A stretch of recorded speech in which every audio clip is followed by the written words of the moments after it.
cracked yours a little too fast. I was ready. We didn't even get through the amazing boom. Yeah, you know what? But I wanted to open this little something. From Lagunitas Little Something Ale. It's a way smooth and silky IPA. Yeah, it seems like it's marketed towards chicks, but, it's okay. Yeah, some brands market to men and women. That's okay. That's totally fine. Yeah, but I don't think the term chicks. Okay, women. You can keep that in if you want. Yeah, I will. So- Women. So do you go towards the can? Because this can's a little underwhelming. I liked it, Sometimes you don't have to have, like, Cthulhu on a beer can to sell it. I go for the loudest cans. I'm like, that looks ridiculous. Yeah. It must be delicious. Literally has a sparkler going off. Like, I'm going to buy that. Yeah.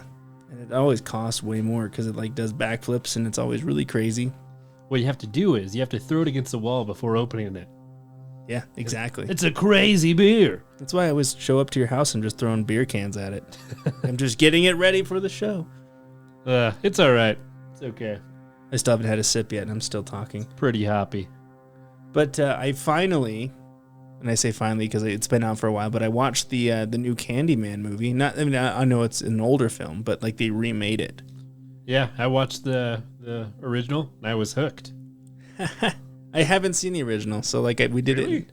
Yeah, I did it in a bad order because they talk about the original like it's part of the story, and I was like, I kind of have an idea, but I have not seen it, so I know, shame on me. But I'm going to watch it. But we really enjoyed it. You should check it out. Candyman. It's 5 times. Oh, Candyman.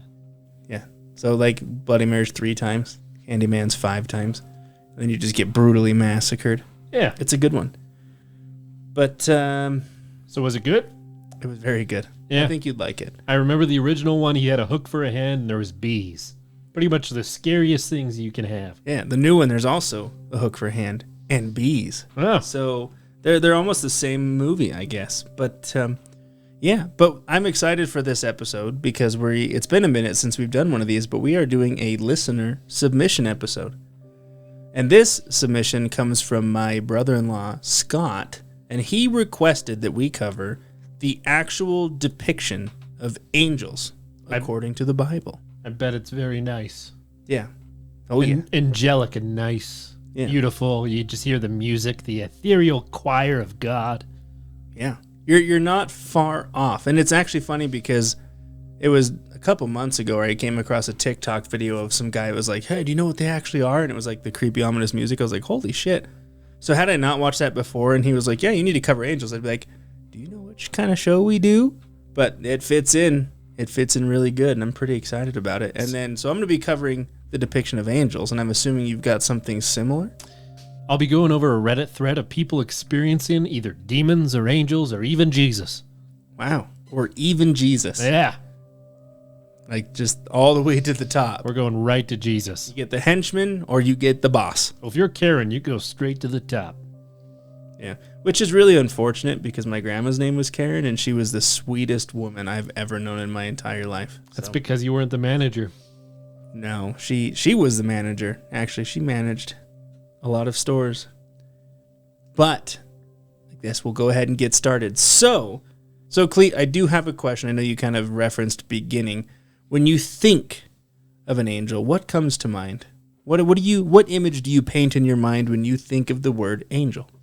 A little bit of harp, a little bit of wings, a little bit of plucking of the harp, and maybe some nice singing, And yeah, they're just making things be okay. Yeah. I don't know how I feel about this beer. It's a little different. Oh, sometimes they help baseball players. They got angels in the outfield. Okay. Yeah. Yeah. They're just overall good people. Right. So that's what they would have you believe, right? Because that's what you see. Like, they're all painted on the nice pictures. You got, they're usually in white robes with a harp. They're flying around looking all happy. They're usually super pale, right? Super just ethereal, and they just look nice and pretty and beautiful. There's also, the whole cherub thing, like the little cherub babies. No, I have no idea. You've never heard the word cherubs? No. It's like it's like Cupid, like the little fat babies that are flying around with the bow and arrows. They make people fall in love. Yeah, that's what it's called, a cherub. That's what the name is. You're like, what are you talking about? I've never heard that term. Okay, well, now you have. So, I mean, those are the two angel depictions that we normally see, right? They're either robed and super pretty, or like they're the cherub babies, right? But according to the Bible, the descriptions really are not even close to what we see. I was freaked out at some of these, man. So in the Bible, the most common thing that angels said to humans was, "Be not afraid," right? Now you'd think, coming from an angel, you're like, okay, that's nice, right? Maybe they're like, hey, don't worry about it, Cleet. Things are going to be nice. It's okay. I'm here to take care of you. However, what if that message was given as a way to prepare them for what the angel actually looked like? Yeah, maybe it looked like the giant, like the guy from the Goonies, but giant. What's his name? The Goonies guy. I just call him Babe Ruth Bar. Hey, you guys. Yeah, but it's kind of an ominous message when you think about it that way. Like, be not afraid. Because you look at him and you're like, holy shit. Why do you have 20 tentacles? So, we're going to start with the cherubs and their actual description. Britain's like, haven't I seen like a movie in Japan about that? Yeah, that's only on Wednesday nights. Okay, so again, all of these descriptions come from the Bible. So I didn't just go to some crazy cesspool on the internet and I'm like, oh, let's see how we can taint angels. No, these come from the Bible, specifically from the prophet Ezekiel's inaugural vision in Ezekiel 1. So again, we're talking about the cherubs, which are the, as we know them, the chunky floating babies, with the wings that are all precious. Yeah. The first angel described is the cherubim, so it's plural for cherub, and they were assigned several tasks from God, the most important of which was to guard the Garden of Eden. So just imagine like this pretty garden with a bunch of fat babies floating around. You shall not enter. I don't know if that would be intimidating. I might unless they have weapons. Until you find out what they look like. Oh, Lord. So cherubs, however, are described as having the face of a human being, and on the right side, each had the face of a lion. On the left side, the face of an ox. They each also had the face of an eagle. So they had 4 different faces. A human, an ox, a lion, and an eagle. So it's kind of like a chimera. But they also have human hands and a human body, but they're a little bit more distinct in many ways. They have 2 sets of wings, one of which they use for flying, the other is used to conceal their body. So it's like they cocoon themselves in their wings. Okay. They have straight legs with shiny bull hooves, right? Some cherubs are armed with flaming swords, too. So now that you put that into perspective, are you going to try and get into the Garden of Eden? Well, I mean, I would assume they're okay unless they looked at me menacingly. This thing has 4 faces. Even no matter how it looks at you, it's not a good thing. It's like waving its flaming sword around. Like maybe if it made eye contact with me and just sharpened its sword, shing. Yeah, man, I would probably back away. Yeah. So, but you think about like how we know cherubs, the chunky babies, and that's not at all what they are. 4-faced chimera-looking things with flaming swords. Some type of amalgamation, an abomination. So the next angel, depicted by Ezekiel in the Bible, is the Ophanim, or the Ophan for singular, or Ophan. I don't know how to pronounce it. OnlyFans. Exactly. The word Ophanim comes from the Hebrew word for wheels, which fits the description pretty accurately. Now this one is wild for an angel. Ezekiel describes this angel as a floating, eye-covered wheel. So it's like some type of flesh chariot? Yeah, like a chariot wheel full of eyes. This is an angel we're talking about in heaven, supposedly. A wheel full of eyes. He said, each appeared to be made like a wheel intersecting a wheel. So it's actually like 2 wheels. It's kind of like this. They're like locked together, and they all have eyes. The rims were high and awesome, and all 4 rims were full of eyes all around. They were also said to sparkle like topaz and hover into the air. The Ophanim and cherubs are both tasked with guarding the throne of God. So they're just like floating around this throne, right? The whole time. So if you're to make an advance on the throne, you'd have to go through the eye-covered wheels and 4-faced flying creatures, which sounds like a hell of a party. You can't sneak by somebody with 50 eyes. No, you can't. Or 4 faces. You put all the eyes on the wheel and then 4 faces. That's 8 eyes additional. Yeah, the wheel in the sky keeps on turning. Right. But apparently, so the ophanims for the wheels, they're floating alongside the cherubim because they are said to have the spirit of the cherubim inside of them. So they kind of like interact together. So they kind of stay really close and they're flying around the throne together because they're kind of one and the same, I guess. They also possessed another function, which is funny you said that, because they were actually the wheels of the Lord's heavenly chariot. So imagine he's like driving around and it's just like the wheels are screaming because it's just rolling on all these eyes. Yeah, it's a flesh chariot. A flesh chariot.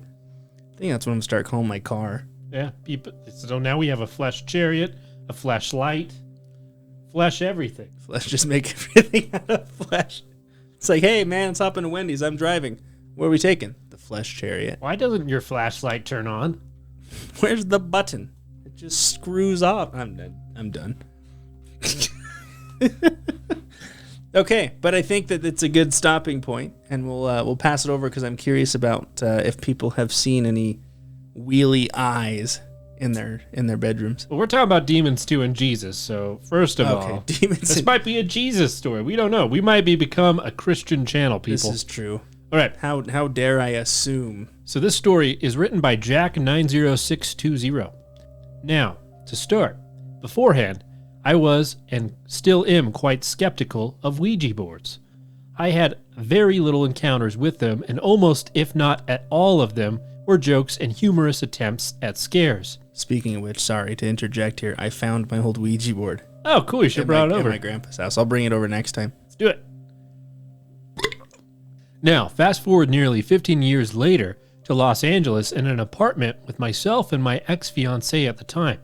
I didn't have that Hasbro Ouija board, so I made one from cardboard and used a small clear shot glass as the pointer thing. That's resourceful. As the pointer thing, he doesn't even know what it's called. Yeah, it's a planchette, you goddamn barbarian. I mean, the shot glass was pretty cool, but the fact that you didn't know what it's called, I'm not impressed. Yeah. So, she was scared, but I told her that really it doesn't work, and it has to do with some convection or something, why the pointer thing moves. Just trying to rationalize my way out of what I didn't understand. Well, a few minutes into the game, my hands went numb and got cold. But I didn't do anything different, just kept on. Then her hands went cold and numb.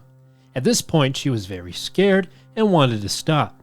But I persisted, of course. So, we wound up with an assortment of letters after I had asked the ominous presence, its name, and where it comes from. We wound up with letters like Z, Zoo, Dorkth. It was scrambled. Definitely a demon name. Yeah, right. And after a while, we ended up with something like Zozo, the Dark, or the Dark Zozo. Zozo the Dark? Yeah. Now he watches the Sixth Circle of Hell. Maybe. Now, I kept asking her if she was moving it, and she was crying. Literally, no. I knew myself. I wasn't moving it.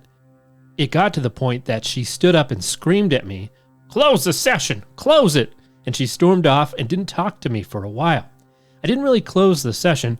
I just grabbed the stupid cardboard and went to the trash can and tossed it. You're not supposed to do that, apparently.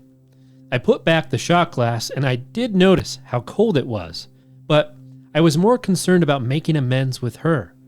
At the time, I didn't know what or who was Zozo. He's like, this shot glass is cold. It's perfect for some whiskey. Yeah. Shoots the devil down his throat. You've heard of Zozo, though, right? I have not. So Zozo's apparently, at least within our popular culture, an urban legend of a demon that shows up on Ouija boards. And he always means bad news. I've heard of Pazuzu. That's like the demon in Afghanistan. Also on Futurama. Okay. Yeah, we talked about that in the Exorcist. Obviously, that's the most important relevance is Futurama. But Zozo, yeah, he's a Ouija board demon. Never heard of anything and still wrote it off as some psychological phenomenon that transferred into our hands. We made up the next morning and joked about it, yada yada. Fast forward 3 months later, our relationship quickly became detached. She was changing. I was overdosing on Xanax and my friend committed suicide. Jesus. I remember thinking that now she had changed almost overnight. like she had started to become a different person. My life went to absolute shit, and all I could think about was suicide myself. Good God, this is taking a very dark turn. Though my friend had beat me to it, we ended up having a very nasty and terrible breakup. What she put me through was slightly traumatic. Again, she had become a different person. I was kicked out and went couch surfing, fired at one job, then laid off on the next. My life was spiraling out of control. I left Los Angeles altogether and began to fix my life, which was rapidly decayed within a few months. Now, one can easily look into the rationale, as it being somewhat expected and normal, life is just chaos anyways. But only just months ago had I been reintroduced to who and what Zozo was/is. I look back on all of that and wonder, did I not close the session, and did this demonic force destroy our lives? I don't know. It's fun to entertain and spooky to think about. So, pretty cool. So when he threw the Ouija board in the trash, he was essentially throwing his life into the trash. That's exactly what happened.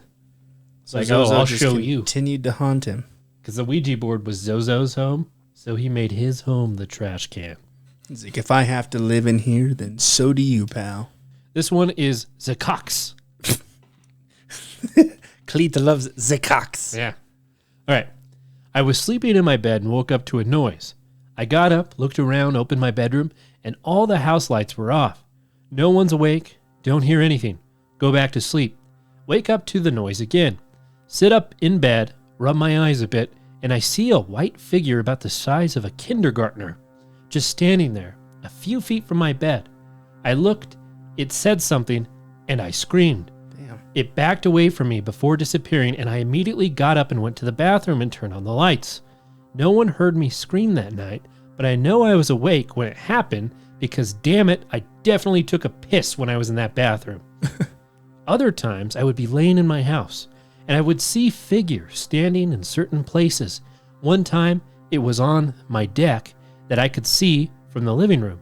Neighbor's deck light was on, and I could pretty clearly see most of my deck, except one portion of it was shaped like an S person. It was pitch black. Ambien may have influenced these visions, but I will stand by these for the rest of my life. They happen. My fear is there. It's when you have to insinuate that, Ambien might have done this. Yeah, story's over.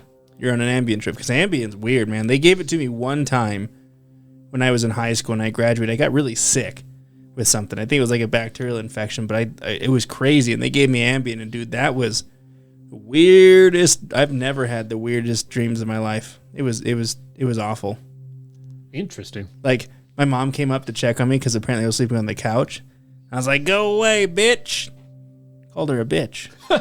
My own mother. It was your inner demon or angel coming out. And then my now wife, she was dating me at the time. I told her that there was a stripper in my closet and that she was going to be mad at me when she found out. And that the TV was watching me. It's horrible. She's full of $2 bills. She is just shedding money. Goddamn inflation. I have to use $2 bills now. It's sweating money. It smells like butt crack. This one is from Safi Baby. Safi Baby. When my child was 1, she would wave and smile at someone in the upper right corner of the bedroom every night. I would be nonchalant and ask her who she was waving to, and she wouldn't answer. Finally, one night she said, Bud. That's what she would call birds. Bud? Yeah, Bud. I don't know if it/they had wings or was just suspended, but that was the only thing she ever said. If you have kids, you know this is before the age of imagination, and it was only specifically this time of the day, and she was riveted. She also saw her dead great-grandfather a year after he died outside the car when we pulled up to daycare. That's sad. She laughed and pointed and said, Papa! She was 2 then. I had no idea it was the anniversary of his death until I called my grandmother later that day and she told me. I'm not religious, agnostic, really, but I believe there is a lot we don't know based on these and other experiences. All right, so let's jump back to this, but I did want to show you, because look at this. This is kind of like what the wheel looks like. Full eyes. Cleet will have the amazing opportunity of putting some of these angel pictures on YouTube. So if you want to know what it is we're talking about, hop over to YouTube and check it out. And while you're there, subscribe to the channel. Helps us out a lot. Please and thank you. The next angel type is the seraphim, or seraph, meaning the fiery ones. And when you think of an angel, I don't personally think of a flaming entity, like this, the fiery something. I've heard of seraph, oddly. Yeah, seraphim is actually one of the most talked about. So fun fact. So if you were to actually light on fire, your nerve endings burn off really quick. So when people are at the stake, when their nerve endings would burn off, they wouldn't feel any pain, and they would talk shit before they died. Yeah. That's why you always see that in like pop culture. If someone's on the stake, they're like, I don't know. I always get that image. I must have seen it somewhere. I think we may have asked this question on the show. I believe we have. But just in case we haven't, Cleet, would you rather, and I've been asked this question a couple of times, would you rather burn to death or freeze to death? Probably freeze, because you get tired and just take a nap. Exactly. That's my thought, is like, because it's just like falling asleep, as I've been described it. And I would say that the most people that I've had the conversation with, which is surprisingly a lot, they're like, oh, you burn to death, it's quicker. I'm like, yeah, but it's way more painful. Way more painful. Like you said, I mean, like, obviously your nerve endings burn off, but like... Well, it depends on how they burn you. Because in the medieval times, they knew that's what happened. So they would do a slow burn, so it would slowly creep up you and give maximum pain. That sucks. Yeah, it's like a little candle freezing, it's just like the long sleep. So I think it would really just depend on like who is burning you alive for someone to really like give you an educated answer. So when someone asks you, like, well, it depends on who's burning me alive. Is it a slow burn, or are they just lighting me on fire? It could take hours if they wanted to. Do they have a flamethrower? Okay, but anyway, so the Hebrew root word seraph means to burn. This angel is described in the book of Isaiah, and per his vision in Isaiah 6, he stated, I saw the Lord high and exalted, seated on a throne. Above him were seraphim, each with 6 wings. With 2 wings they covered their faces, with 2 they covered their feet, and with 2 they were flying. 6 pairs of wings, only one of which is used to fly. So they have one more set of wings than the cherubim and only one face.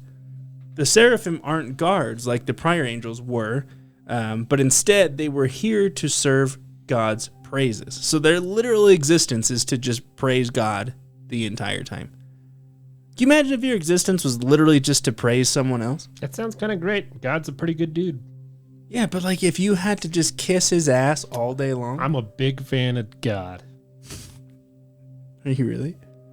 Okay, good. So Isaiah stated that they hover around God's throne singing, Holy, holy, holy is the Lord Almighty. The whole earth is full of glory. And I didn't sing it, obviously, because I don't know how it goes. But that's all they do. So they float around. They're these flaming, fiery angels floating around God's throne, singing this song for all of eternity. I would just get annoyed. If I was God, I'd be like, just shut up! Just make a new song already. So they are literally there to fly around God's throne, constantly praising him and his holiness. And they burn with the love for God. So the reason they use the word holy 3 times. Hang on. They burn because of the love of God? Yeah, they're literally burning because of their love for God. Some type of blue oyster cult. Right? I'm burning for you. All right, go ahead. So the reason that they use the word holy 3 times is an implication to God's wholeness at the beginning, the middle, and the end. It connotes God's eternal nature, his divine protection, his divine perfection, and his complete and supreme holiness. So those are like the 3 angel types, the main ones. The last one is described as the messenger of God, or messengers of God. So these are the angels that God chose to deliver his messages. They could take on a variety of different forms, but most commonly they resembled a human male. The warrior archangel Michael in the book of Daniel was described as just your average human male, and he was the one to inform Mary that she would give birth to Jesus. Amen. Unlike what we see in most depictions of angels, the only 2 angels that are actually described as having wings are the cherubim and seraphim. Messenger angels weren't depicted as having any, and some state that this misconception may have come from medieval artists who gave angels wings as a way to differentiate them from the humans in their artwork. So there's only 2 types of angels that actually have wings because they're like, oh, well, I don't think people are going to realize that these are angels and these are just your basic people. So we're going to give them wings, make them sparkle and shine. Basic angel bitches. Right? So those are like the 4 main angel types as described in the Bible. So as we normally see them in paintings and such and painted all over church, that's not how they're actually done. Personally, I think it would be way cooler to have those painted on church ceilings, like a big wheel full of eyes. Yeah. I'd try to genetically engineer one. You should. Yeah. You should make one. But I didn't want to end there, so I'm going to turn it over to Cleet, but we're actually going to end because we're actually going to end on something else because there's actually a lot of other crazy, wild things that came from the Bible. So we're going to talk about a few of the craziest beasts and creatures depicted in the Bible. But first, back to Cleet. All right. So this is from What's Green Eats Nuts. Is that a question? Are we being questioned? What's green and eats nuts? I think it's a statement. They're saying that. What's green eats nuts. Okay. I've seen an angel. I was 11 years old, 30 now, but never doubted what happened. I was asleep in my room when I woke up in the middle of the night from a bright light shining from my room's curtains. Our street didn't have any street lights, and we had tall trees lining the front of our house in the street. I knew this light wasn't normal. Initially, I was terrified and I lay as still as I could for what felt like 10 minutes. Eventually, I mustered the courage to go and satisfy my growing curiosity and made my way out of bed towards the window as quietly as I could. That's such a weird way of saying I'm going to investigate something. I'm going to go and satisfy my growing curiosity. Yeah, sounds sexual. That's what we all call it. Oh, I've got a growing curiosity. I must go and take care of that really quick. Yeah, 41 sees it. Pardon me and my growing curiosity. I positioned myself against the wall next to the window and pulled back the curtain just a little bit. Then I saw him, a very big, tall figure wearing long robes looking over our house. What the fuck? The trees I spoke of earlier were taller than the roof of our house, and they took him at waist height. Huge. The light was radiating from him. I don't remember facial features or hair, and he didn't have wings. Awestruck, I went straight to my parents' bedroom and woke them up, telling them of a tall man outside. Mom thought I had a bad dream, and I got into bed with them and slept further. Dad just thought I was on Ambien again. The next morning, I told them the whole story, and they believed me. The experience has definitely changed my life. I can't imagine anything that could beat the angel in a fight, which is a weird way to go at the end of that sentence. He's imagining like something he's like, man, I should build a Ouija board real quick out of some cardboard and a shot glass. My bigger brother could beat up your bigger brother. Maybe Zozo can take care of this motherfucker. Oh, jeez. All right, this one is from Deleted. Our friend Deleted. The winter of my freshman year at college, I was seriously physically ill with penicillin-resistant infection that caused me to double up in pain often. Penicillin resistant. You know you're screwed. Oh, yeah. If even penicillin won't take care of it, you're done for. Mm-hmm. And I was battling mental illness as well. It was my first year in the upper Midwest, and it was the coldest winter in 10 years in the area. I was coming from the Southwest desert, where it rarely gets very cold. I had suffered through a couple frostbitten toes already that winter. I have mild Raynaud's? Raynaud's? What? I don't know. Something. I don't freaking Raynaud's. Yeah, why not? I just learned that I had a chronic injury that would impact the activity I love to do the most forever. I was struggling to fit in at college I was attending, and every day I cried for hours because my classes were really hard for me. I wanted to die. I prayed to die every day. Oh my God. One night, I had a dream in which I woke up in the morning and the snow was melting. There were flowers, the sun was out, everything was beautiful. I walked to class in the dream and sat down at my desk. The young man sitting next to me turned to me in my dream and told me, God has told me to tell you that the snow will melt. What the fuck? I was confused, and the young man repeated the words. In my dream, I remember being surprised and realizing it was an angel. When I woke up right after that, I felt instantly better. I kept repeating the words to myself for the rest of that winter. That's the only time I have been sure that a dream was from God. Wow.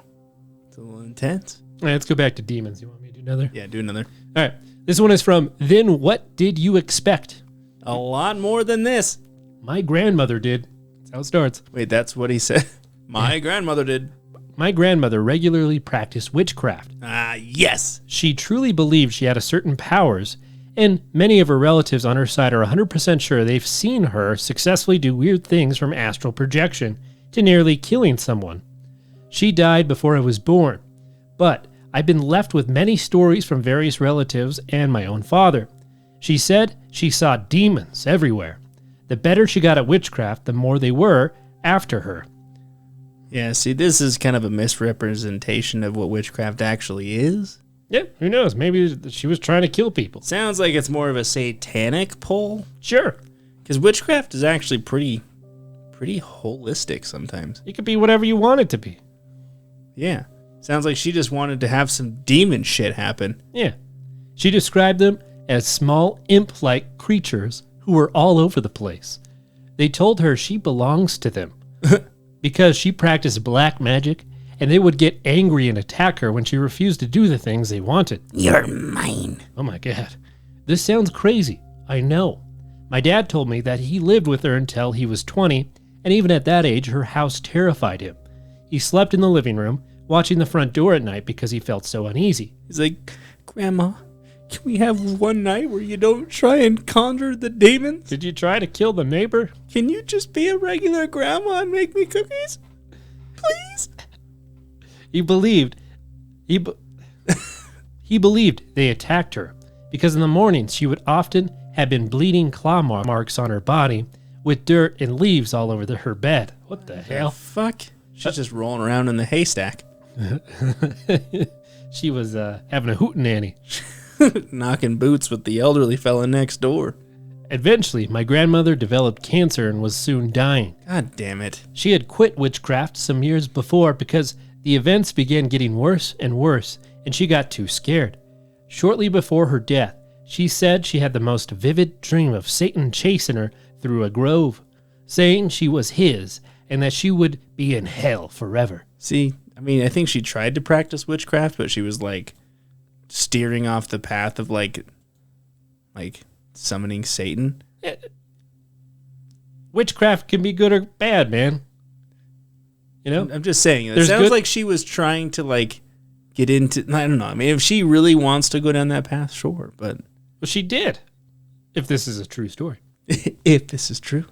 He was faster than her and eventually got to her, but at the moment she said, a wall of light separated the two of them, and in between them, she says an angel appeared. The angel held out his hand, told Satan he could not have her, and that she belonged with them in heaven. After waking, she was a totally changed woman, and in the few remaining weeks she had left, she decided to convert and had a priest meet with her in the hospital to teach her about God, because she was too ill to attend church. Soon after, she died happily. Well, goddamn. Okay, so now we're on to creatures from the Bible, or beasts.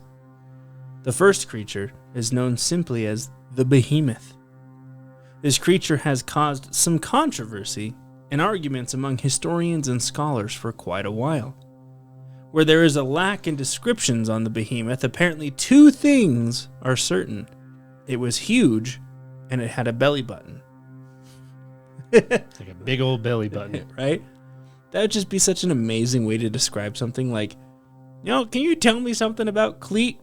Well, not much is known about him other than he was big and he had a belly button. A big belly button. It was weird. It was S-shaped. If that's how you were described, that's like the most amazing thing ever. Probably just meant you had shirts that were too short.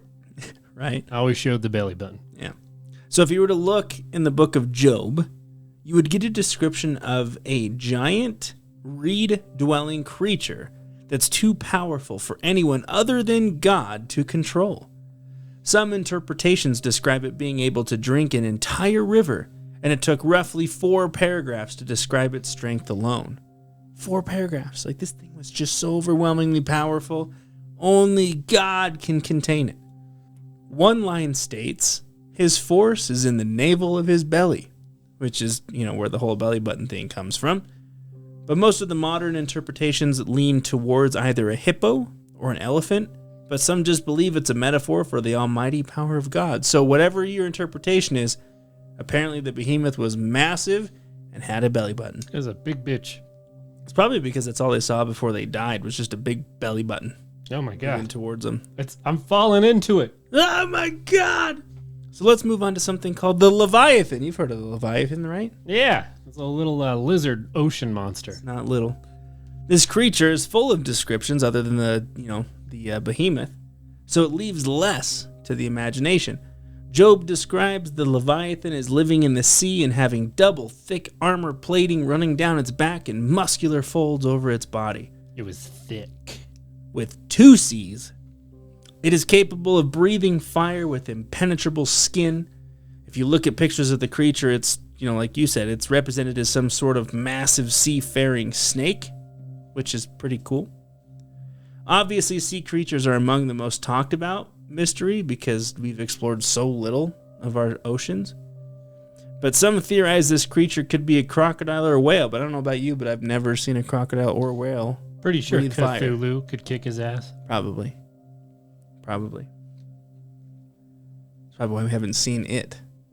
Cthulhu killed it. Yeah. The next beast, called the first beast, comes from Revelation 13:1. It also has the name Beast of the Sea and is described as having 10 horns with crowns on each of them. The name of blasphemy is written across all 7 of its heads, having the feet of a bear and the mouth of a lion. It was described as also taking a lethal beating to one of its heads before healing itself. Like the Bible is just making these weird creatures, man. Yeah. What a blasphemic beast. I think it's like the who was the author of the his last name was Carroll. John Carroll? I don't think it's John. The author of Alice in Wonderland just took a bunch of drugs and wrote a story. I feel like that's how the Bible was, almost. The next beast, or the second beast, is just as interesting. It's like thing 1 and thing 2, which is first beast, second beast. It has the voice of a dragon and the horns of a lamb. It's super underwhelming. But that's all we get for descriptions, other than in Revelations 13:11 through 16, it kind of acts as like a cheerleader of sorts for the first beast, encouraging all human beings to worship the first beast. So it's like, hey, I'm beast 2, but beast 1 is so much better. It pulls some crazy shenanigans like making the sky rain fire and brandishes the hands and foreheads of its followers with Satan's mark. I gotta drink his bathwater. I love Beast 1. Yeah, essentially. The last beast that I'll cover here is none other than the mystical cockatrice. Ah, the old cockatrice. This beast shows up not once, but 3 separate times in the King James version of the Book of Isaiah.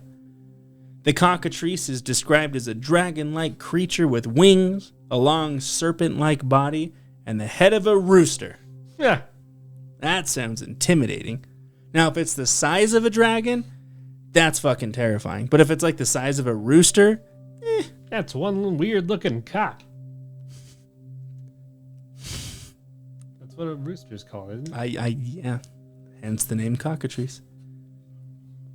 These creatures would supposedly appear anytime a rooster laid an egg that was left to be cared for by a toad or a snake, because that's what roosters do. It's like, oh, hey, there's a snake, take care of this for me. So, that's it. That's really, the best descriptions I could find from the Bible. The biblical interpretation of glorious beasts and beings that may or may not have existed. So, Cleet, again, is going to have the honor of filling us all in with pictures on YouTube. So I encourage you to check them out because it's pretty goddamn wild. But Cleet, send us home with a couple more stories. All right, this one is from Phaser to Fab. I saw a demon once when I was a kid. It was a silhouette of something clearly not human, and it was standing in my neighbor's driveway. As cheesy as it sounds, it had glowing red eyes too. I heard what I believe were demons. Once I heard my entire family in the hallway talking about how they hated me. Wow. It's like he's a demon because he hates me. It's funny, though, because when we were kids, I had a best friend. I wouldn't call him a best friend. He had a really good friend, and his neighbor had always these red lights glowing from the basement, and we would, like, told ourselves that he's, like, worshiping the devil, but he probably just had, like a photograph room where you Strip club. Yeah, something. But it was always this bright red light coming from the windows, and we would just convince ourselves that it was satanic, and we'd freak ourselves out. So anyway, continue. I was in my room silently crying about it and decided to walk out and just show them I heard what they said, and it made me sad. I walked out and no one was there. I looked everywhere. I asked my family about it years and years later, and none of them knew what I was talking about.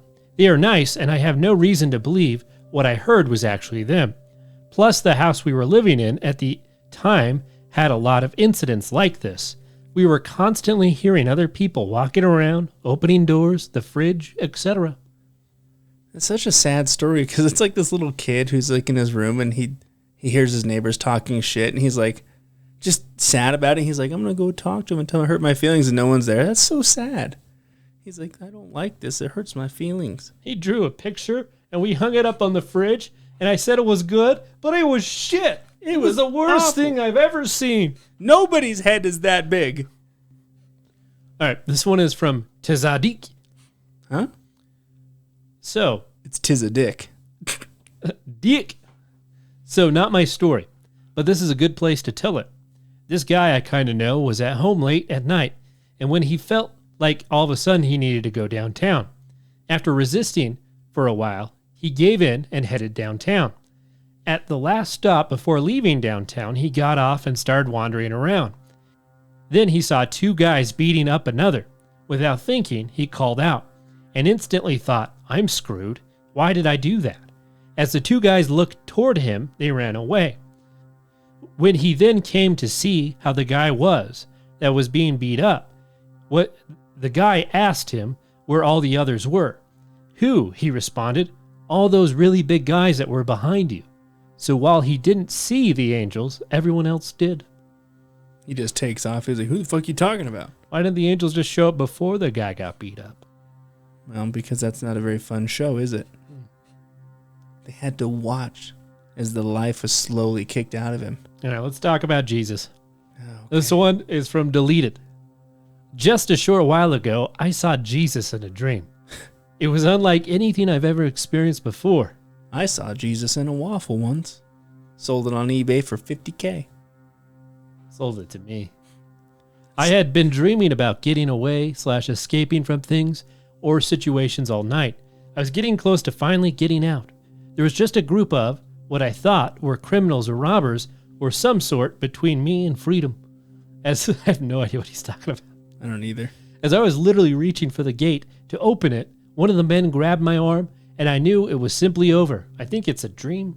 The man who had grabbed me turns me around, holding my right arm, and before he starts to walk over to the center of this group, he just looks at me. In that instant, that person, Jesus, was so much more vivid than anything else in the dream, or anything in real life for the matter. He was very, very handsome. In a rugged sort of way. And while nothing like either the Western picture of Jesus or the reconstruction of a typical people from Israel during that area, I just knew without a doubt that it was him. Oh, my Lord. He was just so handsome. Even knowing, walking toward what I had feared the most, and knowing there was no way out whatsoever, it did not matter one bit. I had complete and full peace and trust in the person leading me just there, right then.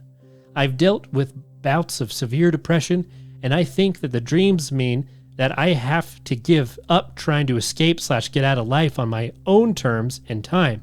He led me by the hand down a dark alley. He took my wallet. He was so handsome. But he was so handsome. My problems are not solved by any means after the dream, and the intensity of the feelings have lessened. Even so, now I really know that whatever I have to face with Jesus, there it'll be okay, no matter what. And did I mention, he was so handsome. All right. So I think that ends it for our Satan, Jesus, Angel episode. But it has been a minute since we've reached out to the beyond to talk to our dear friend Chris via the Spirit Box. So we are going to fire that bad boy up. You hear that, Chris? We're coming. So we... Let's buckle up and talk to Jesus. Okay.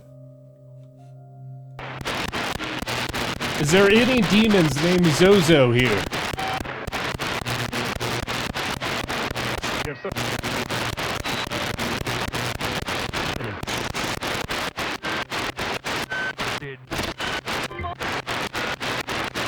Like they're pretty active. Chris, are you there with us tonight?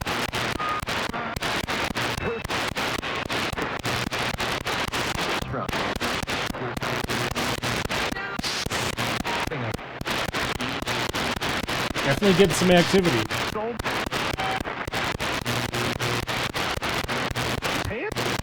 Hey. This is pants.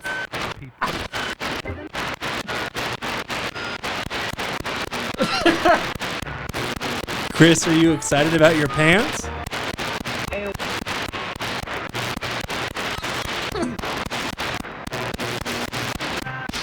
Is Zozo or Cleat a bozo?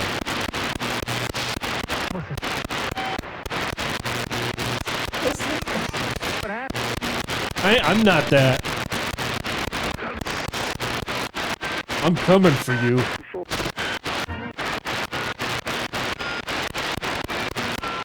Chris, have you seen the angels?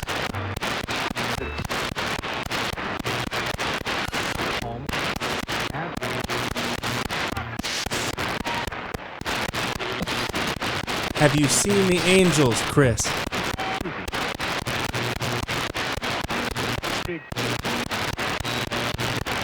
Chris, where's your pants?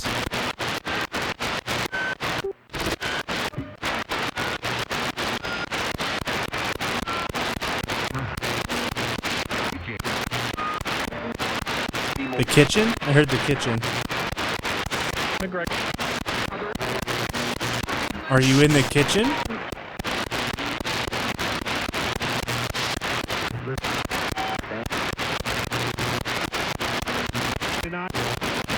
Say a swear word.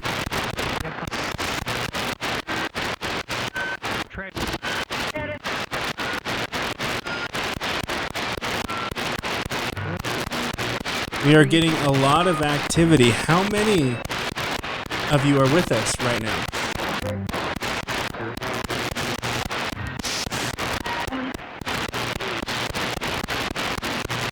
I think I heard 3. Other than Chris, who's here with us?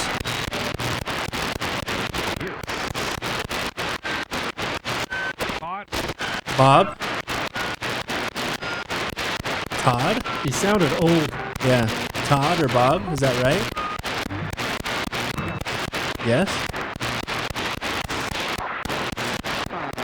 Bob. Hey, Bob, how old are you? 4. You're not 4. Fuck that.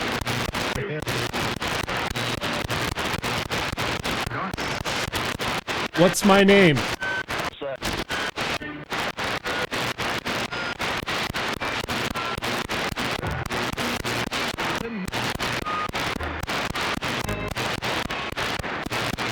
Okay, Bob, is there anything else you want to tell us?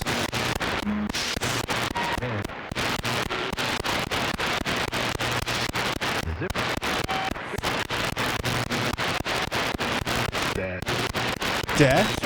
I thought I heard dead earlier too. That was crazy. Are you... What about death?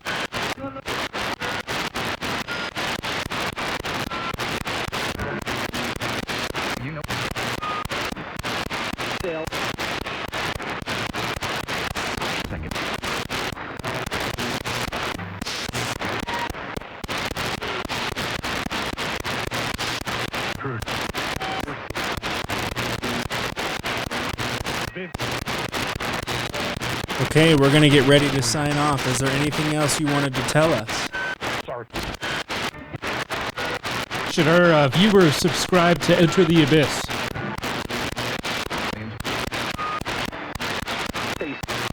Please?